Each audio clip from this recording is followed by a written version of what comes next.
Bienvenidos a Aprendizaje Virtual en Ciencias.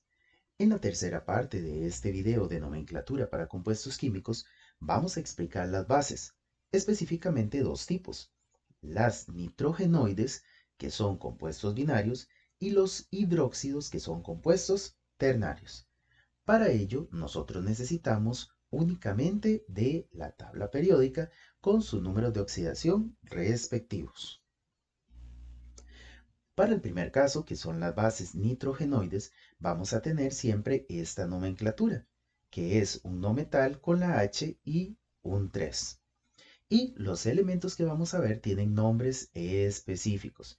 Quiere decir que no le vamos a aplicar ninguna regla determinada, solamente es identificar esos nombres. Los que vamos a ver en este video son estos 5: NH3 amoníaco, PH3 fosfina, ASH3 arsina, SbH3 estivina y VIH3 bismutilina. Por su parte, las bases que corresponden a los hidróxidos se identifican con un metal y el radical OH, que tiene como número de oxidación -1, y siempre se lo vamos a pasar al metal. Lo que sucede es que cuando el metal tiene un número de oxidación diferente al 1, por ejemplo 2, 3 o 4, y se lo vaya a pasar al OH, tenemos que encerrar este OH entre paréntesis, porque igual que en matemáticas, el número que está afuera afecta a lo que se encuentra dentro del paréntesis. Por eso, si es un número diferente de 1, el que le pasa el metal al OH, tenemos que encerrar ese OH entre paréntesis. A la hora de escribir el nombre de acuerdo con la UPAC, escribimos primero el de la derecha. Esto que está aquí se dice como hidróxido de, luego vendría el nombre del metal, que es el que corresponda, y el número de oxidación entre paréntesis, recordando que si el metal tiene dos o más números de oxidación, hay que escribir en números romanos el que está utilizando aquí.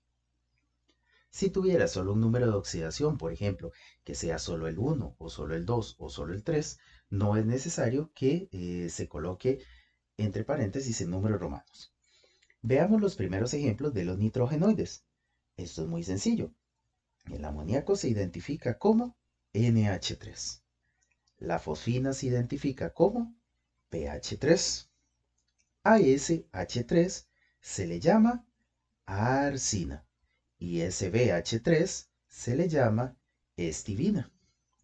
En el caso de los hidróxidos, utilizando la simbología UPAC, debemos de recordar que primero vamos a escribir el símbolo del elemento que se encuentra a la derecha, en este caso el metal, que sería el potasio.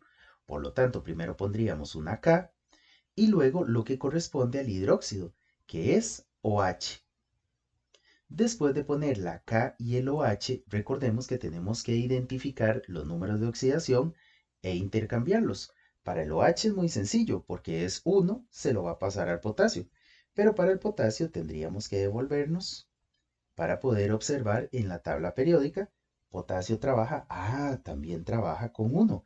Por lo tanto, ahí no va a haber mayor problema y la respuesta va a quedar de la siguiente manera: KOH, nada más. Vean que no lo encerramos entre paréntesis porque el OH le pasa el 1 a la K y la K le pasa el 1 al OH, así que ahí no es necesario. Seguimos con el hidróxido de cobre 1. Vamos a ver cómo nos va con este. Recuerden, primero el elemento de la derecha. ¿Cómo es el símbolo o cuál es el símbolo del cobre? Cu. ¿Cuál es el símbolo del hidróxido? OH. Y el cobre tiene entre paréntesis que está trabajando con el número de oxidación 1. ¿Por qué pasa eso? ¿Por qué el nombre más bien dice ahí que debe de trabajar con número de oxidación 1? Porque si nos devolvemos a la tabla periódica, vemos que el cobre tiene dos números de oxidación, el +1 y el +2.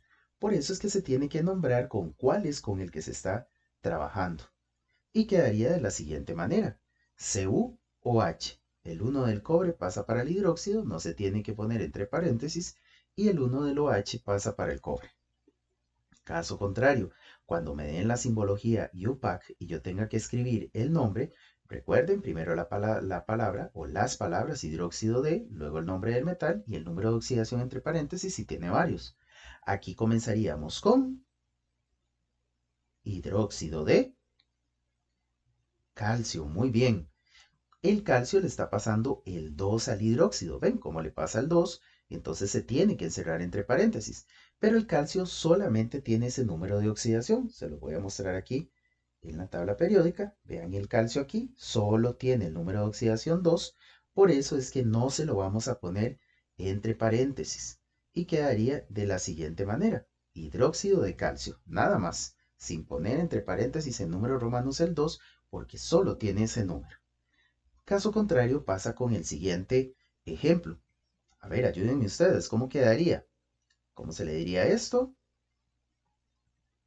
Luego de, luego este.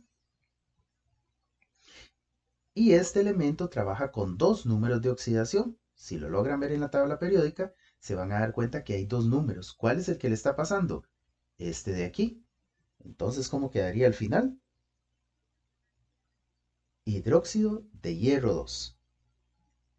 Esto sería lo que corresponde al video de las bases, que corresponde específicamente a nitrogenoides e hidróxidos.